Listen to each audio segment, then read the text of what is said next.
Hey Kale, thanks for the question about seller financing and how it works. In June, we actually just bought a property with seller financing in Red Deer for $5,000. So how it works is we agree on the price today, and then we have up to 5 years to actually pay the $250,000 for this property.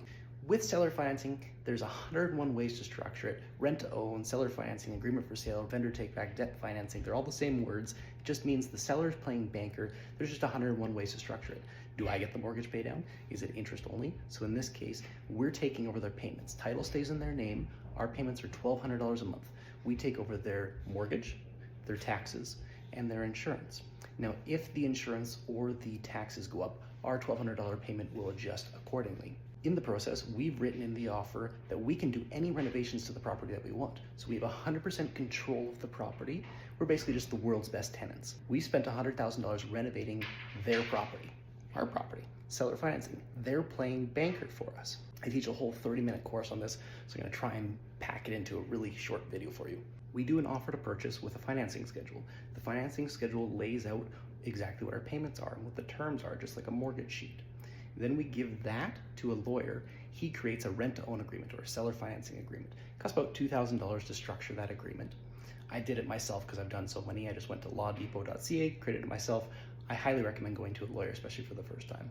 We took possession June 1st, but we didn't have a mortgage payment until July 1st. We got an extra month free. I have it written into the offer where anytime during those 5 years, we can buy them out. But we have up to 5 years to do it. Now what happens at the end of 5 years if I can't complete? I lose my $5,000 deposit and I lose the $100,000 in renovations that I did because they're the bank, they get the property back. Obviously there's other ways you can save yourself from that. You could sell the property, you could go to the bank, refinance it, go to a hard money lender.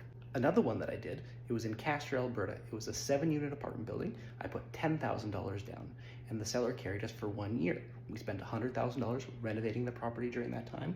We bought it for $175,000, $10,000 down.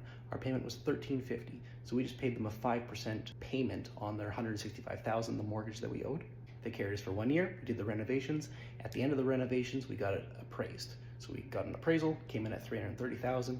We got a mortgage, we paid out the seller his rest of his mortgage. So that way we didn't lose any of our down payment, we didn't lose any of our renovations, and we still own the property. Seller financing is a bridge to get you to bank financing. Now you talked about wholesaling rent to owns. So there's a couple strategies you can do. You can do a sandwich lease option. So I bought a condo, it was $165,000. I did a $5,000 deposit, my payment was $1,200. My buddy came over, he's like, hey, I would have bought that. I'm like, oh, sorry, here you go, I'll sell it to you. So I sold it to him for $0 down because he didn't have the down payment. I tacked on a little bit of the extra on the purchase price, $10,000. And then he had 4 years to live in this place, have mortgage paid down. And at the end of 4 years, it's funny, at the end of 4 years, the value actually dropped. So that was a whole gong show in itself. But you can rent to own a rent to own. Another one I did, it was in Riverside Meadows. We bought it for $10,000 down. And then I said to my tenant, I said, hey, Mr. Tenant, how about you buy this property? In 1 year, you're qualified.